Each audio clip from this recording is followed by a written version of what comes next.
말씀을 가지고 새 사람이 되리라는 제목으로 말씀의 은혜를 좀 나누기 원합니다.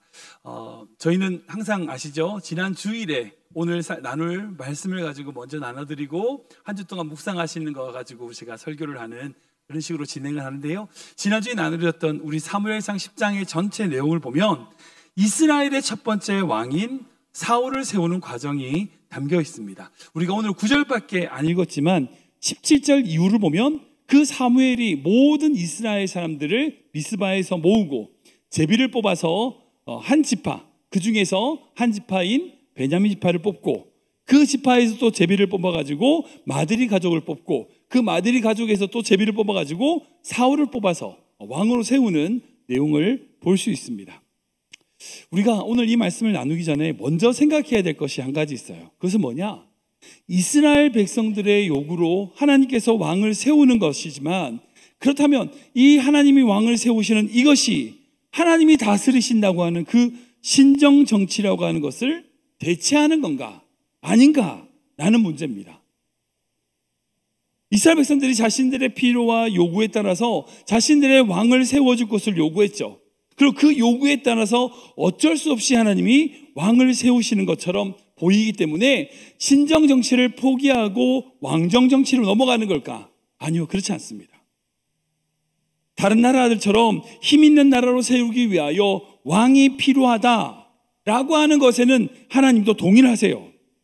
그러나 그들의 요구에 따라서 그들이 원하는 왕을 세우는 것이 아니라 그들이 원하는 왕이 아닌 하나님이 직접 개입하셔서 왕을 세우시는 거죠. 그러니까 사람들이 추천하거나 사람들이 정하지 않고 하나님이 사무엘을 통하여 직접 왕을 세우시는 것을 보게 됩니다. 만약 백성들에게 선발되어가지고 백성들이 원하는 왕을 세웠어. 그러면 어떻게 될까요? 백성들에게 휘둘리는 왕이 되겠죠.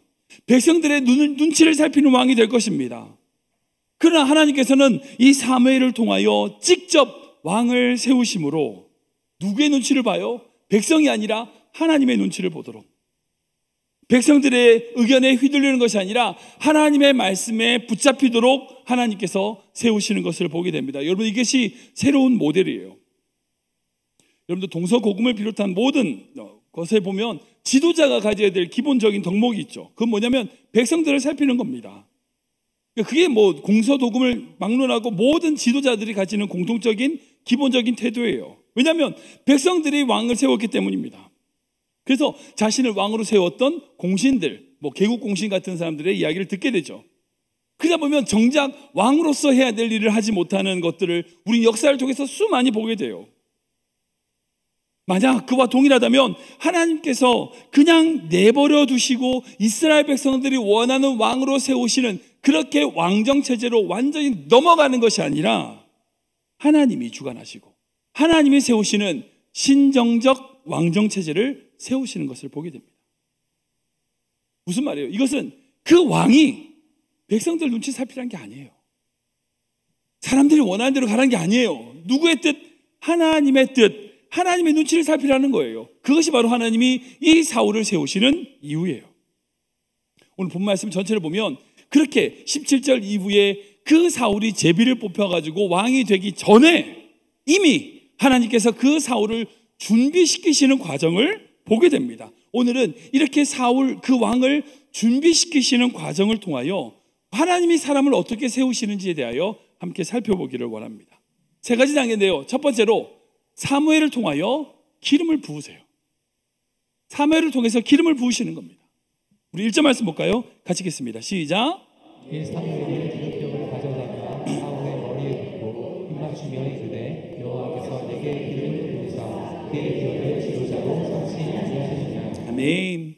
하나님은 사울이 제비를 뽑아서 왕으로 세우기 전에 이미 그의 머리에 기름을 붓고 이스라엘의 지도자로 삼으시는 것을 보게 돼요. 여기에 보면 간극이 있어요. 시간차가 있습니다. 그러니까 무슨 말이냐면 사울에게 기름을 붓는 시점과 그가 왕으로 세워지는 시점의 차이예요.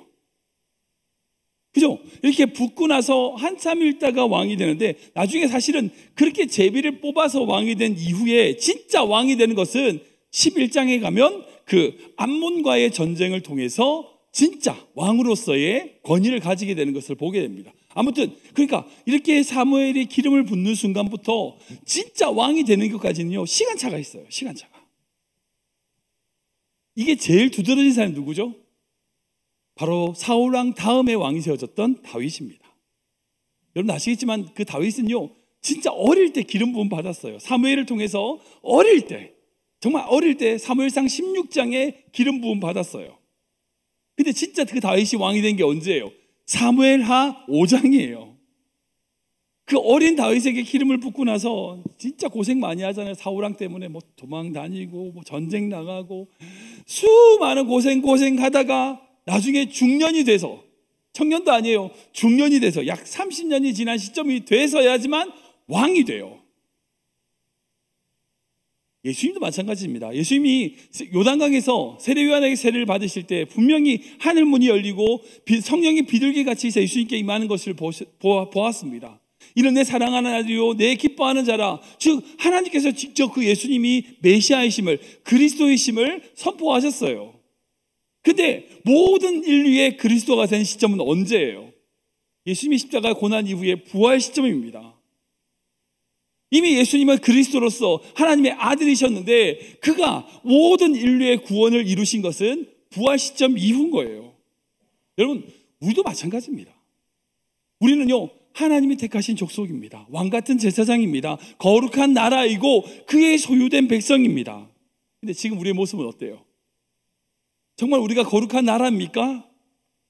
하나님의 택하신 족속으로 살고 있나요? 솔직히 우리 모습 그런 모습 아니죠. 간극이 있습니다. 여러분, 이 간극, 이미 우리는 하나님의 나라의 백성인데 내 모습은 그렇지 않아. 이미 하나님은 거룩한 자인데 하나님의 왕같은 제사장인데 왕같은 제사장의 모습이 아니에요. 이 간극 어떻게 해요? 여러분, 이 간극을 메워가는 것이 우리 인생입니다. 그게 우리 신앙생활이에요. 이걸 다른 말로 성화라고 그래요. 중요한 것은 하나님께서 기름 부으신 자라면 하나님은 반드시 어떻게 하신다고요? 끌고 가셔요. 끌고 가세요. 하나님이 우리 인생을 끌고 가셔서 그 자리에 앉혀 놓으실 거란 거예요. 이 믿음 가지시기 바랍니다. 하나님께서는 분명히 우리를 그분의 자녀로 삼으셨습니다. 우리가 아무리 발버둥쳐도요, 주님께서 우리를 절대 포기하지 않으실 겁니다. 우리를 인도하셔서 하나님의 자녀의 자리로 앉혀주실 그 주님을 바라보는 귀한 성도 되시길 축원합니다. 근데 특별히 여기서 기름을 부었다라고 되어 있어요. 여기서 이 기름을 부었다는 것은 어떤 의미일까요? 기름이라는 게 여기서 올리브 기름인데 그 올리브 기름이 그 당시 이스라엘에 가장 풍부하고 많은 사람에게 기쁨을 주는 그런 기름이었어요. 그러니까 이 기름을 붓는다는 것은 그것이 뭐 풍성하다, 풍성한 삶이다, 뭐 이런 의미도 있지만 궁극적으로 뭐냐? 이전과 다른 삶이라는 거예요. 이전과 다른 삶이라는 거예요. 우리 지난주 우리의 부활절에 우리 특별히 세례의식을 베풀었는데 세례의 뜻이 뭐죠? 옛날에 나는 죽고 예수님과 함께 삽니다. 이게 세례죠. 그러니까 그 전에 살아가던 삶의 양식에서 하나님을 위한 삶으로 바꾸겠습니다 하는 것이 바로 세례입니다. 그러니까 그 사무엘이 그 사울에게 기름을 붓는 순간 그 사울은요, 그 전에 자기가 살던 삶이 아닌 하나님을 위한 삶을 살겠다는 다짐을 하는 거예요. 그 전에 사울은 어떻게 살았어요? 당나귀 찾아다녔죠. 아버지 심부름하던 삶이었습니다. 그러니까 그가 생각하던 것은 그저 자기 집안, 자기 가족, 자기 아버지만 생각하던 그런 삶이었다는 거예요. 근데 그런 삶에서 이스라엘의 전체의 지도자로, 이스라엘의 전체의 왕으로서 하나님의 영광을 위한 삶으로 관점이 바뀌는 거죠. 우리 인생 가운데 하나님이 우리에게 은혜 주시는 이유가 뭘까요? 우리에게 기름 부으신 이유가 뭘까요? 우리의 이전의 삶이 아닌 주님을 위한 삶을 살아가도록 만드시기 위함이라는 겁니다. 여러분 인생 가운데 오직 하나님의 은혜로 하나님 앞에서 단독자로 섬으로 말미암아 하나님만을 바라봐야 된다는 것을 의미하는 거예요. 모든 성도님들이 그 하나님의 기름 부으심 앞에 겸허히 우리의 삶을 드리는 귀한 성도 되시길 축원합니다. 두 번째 단계는 뭐냐면 세 가지 징조를 통해서 확신을 주시는 것을 보게 돼요. 이 세 가지 징조가 있습니다. 우리 9절 말씀 볼까요? 같이 읽겠습니다. 시작. 그가 사무엘에서 떠나려고 몸을 부딪힐 때 하나님의 신령함을 주셨고 그날 그 징조도 다 아멘. 1절에 사무엘이 그 기름을 부은 다음에 그렇게 너가 기름을 붓고 나서 일어날 일들에 대하여 쭉 2절부터 5절까지 말씀을 하세요. 근데 어떻게 됐다고요? 다 그 모든 징조가 응하니라. 현상으로 나타났다는 거예요. 세 가지 징조거든요. 첫 번째 징조는 뭐냐면 암나귀를 찾았다는 소식을 듣게 될 것이라고 얘기해요. 우리 2절 말씀 볼까요? 같이 읽겠습니다. 시작.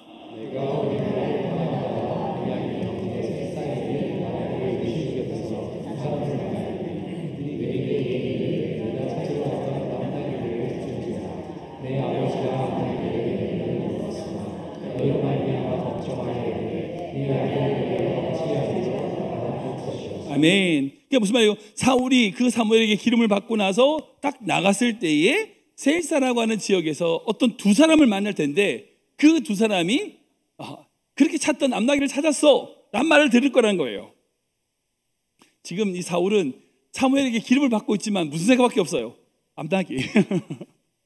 왜 사무엘을 찾아갔습니까? 자기 아버지의 암나귀를 잃어버리고 나서 그걸 찾으려고 찾아갔었잖아요. 만났잖아요. 그리고 기름 부음 받는데 사울이 생각하고 뭔 생각하고 있어요? 암나귀 생각하고 있다는 거예요. 그러니까 사무엘이 그 사울에게 뭐라고 얘기합니까? 그 암나귀는 찾았으니까 걱정할 필요 없다. 우리가 하나님께 기름 부음 받아서 주님을 위하여 살아간다 라고 하지만 늘 우리의 발목을 잡는 게 있죠. 바로 우리의 현실입니다. 당장 먹고 살 거, 다음 주에 쓸 거, 우리 애들 학비, 내 주변의 환경, 필요한 것. 여러분, 우리가 그 모든 걸 다 뛰어넘을 수 없죠. 예, 그거 쉽지 않습니다. 사울도 마찬가지예요. 이스라엘 왕으로 세움을 받았지만 그저 지금 다 자기는 암나귀 걱정하고 있어요. 근데 놀라운 것은 하나님께서 증거로 말미암아 그렇게 암나귀를 찾았다라고 하는 그 문제를 해결해 주시겠다는 약속을 하시는 걸 보게 돼요. 그가 이스라엘 왕으로 세움을 받았을 때에 하나님께서 알아서 해주시겠다는 거예요. 여러분, 이게 참 놀라운 은혜입니다. 여러분들에게 어떤 근심과 어떤 문제가 있습니까? 주님께 맡겨드려야 돼요. 여러분들이 붙들고 있다고 해결되는 게 아니에요. 우리가 주님께 맡길 때 이겨낼 수 있습니다. 여러분들은 여러분들의 능력만큼 살고 싶으세요? 만약 어떤 분이 목사님은 목사님의 능력만큼 살고 싶냐고 물으신다면 저는 아니에요. 저는 아닙니다. 전 제 능력만큼 살고 싶지 않습니다. 저는 하나님의 능력만큼 살고 싶어요. 어리석은 사람들이 꼭 그 얘기해요. 자기가 열심히 해가지고 자기가 뭔가를 해서 내 능력만큼 얻은다. 여러분, 모든 인간은 다 한계 있어요. 한계 있어요. 모든 성도님들이, 우리 교회 모든 성도님들이 여러분들의 능력만큼이 아니라 하나님의 능력만큼 사시는 성도 되시길 축복합니다. 그럼 어떻게 해야 될까요? 간단합니다. 우리는 주님의 일을 하면 돼요. 그러면 주님이 우리 일을 하세요. 하나님한테 좀 죄송스러운 표현일 수 있지만 간단해요. 우리가 주님의 일을 하면 주님이 우리 일을 하시는 거예요. 내가 내 일 한다고 주님의 일을 못하면요, 주님은 할 게 없어요. 왜냐하면 주님은 우리와 함께 일하기를 원하시거든요. 그러니까 내가 주님의 일을 하면 주님이 내 일을 하세요. 이게 성경의 법칙이에요. 근데 이 땅의 모든 인간들은 먼저 하세요. 자기 일만 보는 거, 자기 일만 보는 거, 자기. 주님의 일을 안 봐요. 왜? 내 일이 급하니까. 내 일이 급하니까. 깜나기 찾아야 되니까. 지금 당장 앞에 있는 페이먼 해야 되니까. 이것만 보는 거예요. 아니라고요. 지금 내가 내 일을 보는 게 아니라 하나님의 일을 보면 하나님이 우리의 일을 보신 줄 믿으시기 바랍니다. 이게 성경의 법칙이에요. 두 번째 징조는 뭐냐면 베델로 올라가는 세 사람을 만나게 하시는 거예요. 우리 3절 4절 말씀 가시겠습니다. 시작.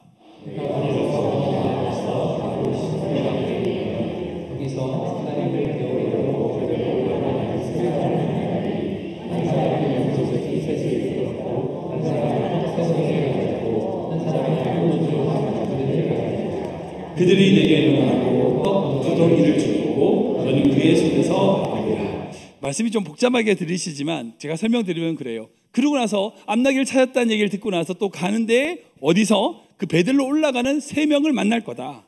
근데 이 세 명이 들고 있는 게 다 달라요. 한 명은 염소 새끼 3마리, 한 사람은 떡 3덩이, 또 한 사람은 포도주 한 부대를 들고 있는 세 사람을 만날 거다. 여러분, 이게 쉬울까요?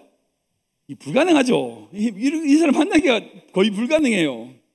이들이 왜 베들로 올라가냐? 하나님께 배우려고, 지금 하나님을 예배하려고 하는데 이 염소 3마리를 드린 사람이 번제를 드리기 원했을 것 같고, 떡을 드리는 사람은 그걸 구워서 진설병을 드리기를 원했을 것 같고, 그리고 포도주를 가져간 사람은 그것을 전제로 부어서 예배를 드리려고 했던 것 같아요. 근데 그 사람을 만났는데 떡 3덩이 가진 사람이 몇 덩이 준다고요? 2덩이를 준다고요. 다 주는 것도 아니고 2덩이 준다고요. 생각해보세요. 이거 그 떡을 뭐하러 가져가요? 예배드리러 가져간다고요. 예배드리러 가져가는데 그 사울이라는 사람에게 자기가 예배드리려고 가져가는 그 떡을 2덩이를 이 사람한테 준다요. 이게 현실적으로 일어날 수 있는 일입니까? 불가능한 일이에요.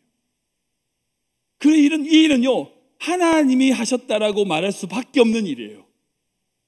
그러니까 무슨 말이냐? 우리가 하나님의 자녀로서 살아가려고 딱 하면 하나님은 반드시 하나님이 하셨던 것을 보여주는 일을 우리에게 보이세요. 꼭 그런 일들이 있어요. 여러분들 성도님들 주변에 한번 물어보세요. 이건 하나님밖에 할 수 없는 일이야 라고 말하는 일들이 있어요. 제 간증을 하나 좀 하자면, 제가 LA에서 사역할 때 처음 미국 왔을 때입니다. 이 비슷한 사역 이런 경험이 있었는데, 제가 부사역자로 사역하면서 좀 사례금이 좀 힘들 때였어요. 말씀드리면 한 달에 제가 1,500불 정도를 받은데 아파트비가 1,300불이었어요. 미국 와서 처음에 와서 이제 신용도 없고 아무것도 없으니까 아파트를 구할 수 있는 아파트가 그거밖에 없었어요. 그래서 이제 그 들어갔죠. 근데 1년을 살았어요. 재계약을 해야 되잖아요. 재계약을 하는데 이게 또 올라가. 1,400불을 내래요. 어떻게 하겠어요? 구할 수 있는 집이 없으니까 계약을 했죠. 근데 몇 달 지나지 않아서 교회 선도님들 중에 시민 아파트라고, 그 시티즌 그 아파트먼트라는 것을 소개시켜줘요. 거기는 싸. 방이 3개짜리인데 900불 정도밖에 안 하는 거예요. 한 400불이 절약되잖아요. 500불이 절약되잖아요. 그래서 이사를 가려고 아파트 그 매니지먼트에다 가서 내가 이사 나가고 싶다. 안 된대. 계약을 했으니까 안 된대. 2가지 옵션이 있대요. 석 달치 돈을 다 내고 그냥 계약을 파기하고 나가든지, 아니면 네가 그냥 이사를 나가고 누군가가 이사 들어오기 전까지는 그 1년 동안은 계속 월 페이먼트를 내든지 둘 중에 하나를 하래요. 이미 그쪽에는 간다고 계약을 해놓은 상태이기 때문에 그 2개 중에 하나를 해야 되는 상황인데 우리가 어떻게 해요? 돈이 없죠. 석 달치 렌트비를 낼 수 있는 상황이 아니니까, 그러면 렌트비 못 내고 우리가 하겠다라고 하고, 2번째 옵션으로 어떤 사람이 이사 오기 전까지 계속 내가 그 아파트비를 내겠다고 하는 약속을 해놓고 이사를 나왔죠. 근데 정말 신기한 것은 그 아파트에 새로 한 달도 되지 않아서 한 사람이 새로 이사 온 거예요. 야, 잘됐다, 너무 감사하다라고 해서 우리는 이제 우리의 책임이죠. 우리 1년 동안 계약이 이제 책임져야 될 책임을 면하게 됐어요. 새로 이사 들어왔으니까 우리한테 끝난 거죠. 근데 신기한 건 그 사람이 한 15일 있다가 또 이사 나가버렸어. 왜 어떻게 하냐면, 우리가 같이 살던 아파트 옆에 한국 분이 계셔가지고 우리가 교제를 하고 있었거든요. 근데 우리가 이사 나가고 나서 한 달도 안 돼서 한 1주, 2주 만에 이사가 오더니 한 1, 2주 만에 또 이사 나가버린 거예요. 그리고 1년 넘게 비어 있었어요, 그 집이. 근데 만약에 그 집이 우리가 그렇게 나왔다면 계속 돈을 내야 되는데, 그분이 들어온 지 일주일 만에 자기는 이 아파트에 뭐 문제가 있어서 나간다고 나가버리고 나니까 그 사람도 책임이 없고 나도 책임이 없어지는 거예요. 그런 일이 있어요. 이건 사람이 할 수 있는 일이 아니에요. 제가 어떻게 그 사람을 구하겠어요? 저는 그냥 하나님의 인도하심 따라서 그냥 갔는데 하나님이 다 알아서 해주신 거죠. 여러분들이 이 생각하는데 그런 경험 해보셨을 거예요. 이거는 사람이 이렇게 할 수 있는 게 아니야. 하나님만이 할 수밖에 없는 일들을 경험하셨을 거예요. 이 상황에 있어서 이 사울이 이 3명을 만났을 때 그 마음이 얼마나 떨렸을까요? 야, 하나님 살아계신다. 야, 하나님 내 삶 가운데 일하신다. 그런 확신을 주신 거죠. 3번째는 어떤 징표를 보이시냐? 바로 함께 예배하며 찬양하는 공동체를 주시는 거예요. 우리 5절 말씀 볼까요? 같이 읽겠습니다. 시작.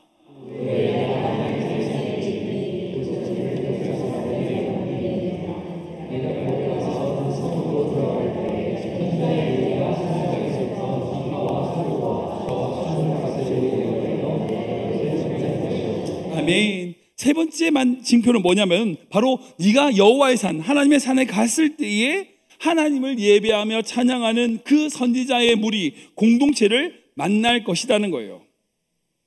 그 하나님의 산에 갔을 때에 그런 공동체를 통하여 너가 예언을 하고 너가 하나님의 성령을 받게 되는 경험을 하게 될 거라는 거예요. 근데 그 산에 뭐가 있어요? 우리 다시 한 번 더 5절 말씀 띄워봐 주시겠어요? 거기 뭐가 있어요? 블레셋의 영문이 있다고. 블레셋 사람들의 영문이 거기 있다는 거예요. 이 영문이 무슨 뜻일까요? 이게 무슨 뜻일까요? 하나님의 산인데 그 땅이 누구의 땅이라고요?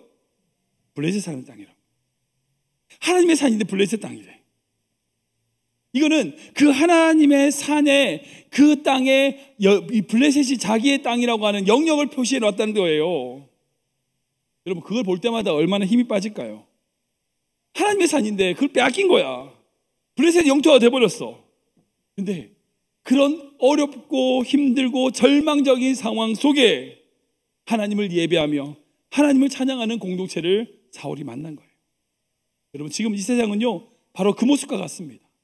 우리가 분명 하나님의 교회라고 하면서 이 세상을 다스리는 그 공중곳에 잡은 자가 이 세상을 주관하고 있는 것을 보게 돼요. 약한 세상이에요. 악한 세상이에요. 우리가 어떻게 해야 될까요? 하나님을 예배하며 하나님을 찬양하는 공동체를 만나야 돼요. 그리고 그렇게 함께 주님을 예배하고 찬양할 때에 비록 내 눈에 보이는 것은 블레셋의 영문이지만 그곳에서 하나님의 은혜와 하나님의 놀라운 축복을 경험하게 되는 거죠. 그리고 이 세 가지의 증표를 통하여 마지막으로 사울은 어떻게 되느냐? 바로 성령을 통해 새 사람이 되는 것을 보게 됩니다. 새 사람이 돼요. 우리 6절 말씀 볼까요? 같이 읽겠습니다. 시작.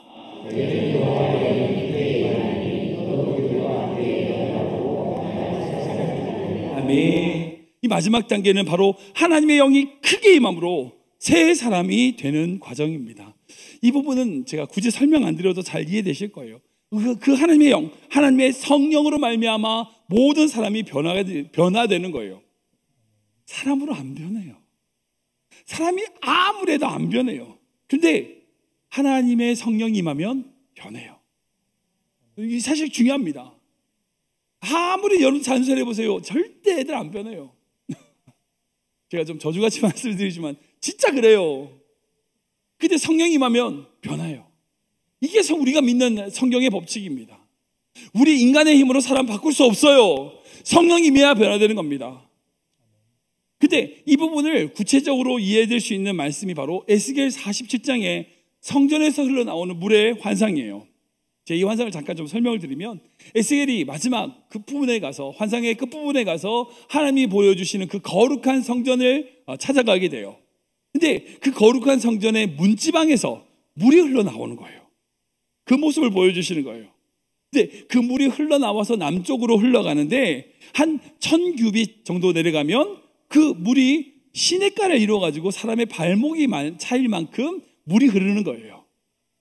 또 남쪽으로 1000규빗 내려가 보니까 그 물이 조그만 어떤 시내를 강천을 이룬 어떤 하천을 이루어가지고 무릎 정도 물이 흐르는 거예요.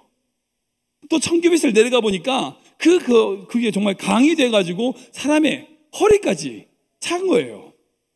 또 1000규빗을 내려가 보니까 그 물이 어마어마한 강물이 돼가지고 사람이 수영으로 건너갈 수 없을 만큼 엄청난 물이 되었다라고 하는 환상이에요. 우리가 들으면 무슨 그런 환상이 다 있나 생각이 드는데 이게 성령 충만의 비밀이 있어요. 처음 성령을 받으면요 사람들이 어떻게 하는지 아세요? 그 물이 나오는 것에 인해서 너무 기뻐해요. 즐거워해요. 물이 조그만 시내를 흐르면요 조잘조잘 물소리가 나고 너무나 맑고 그리고 그 물을 또 말미암아 많은 사람들이 물을 마시게 되죠. 근데 성령 충만이 깊어지면 깊어지는 것의 차이가 뭔지 아세요?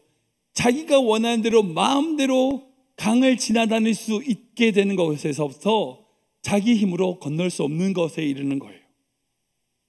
그러니까 허리 좀 차면은 힘들지만 강을 건널 수 있죠. 걸어갈 수 있어요.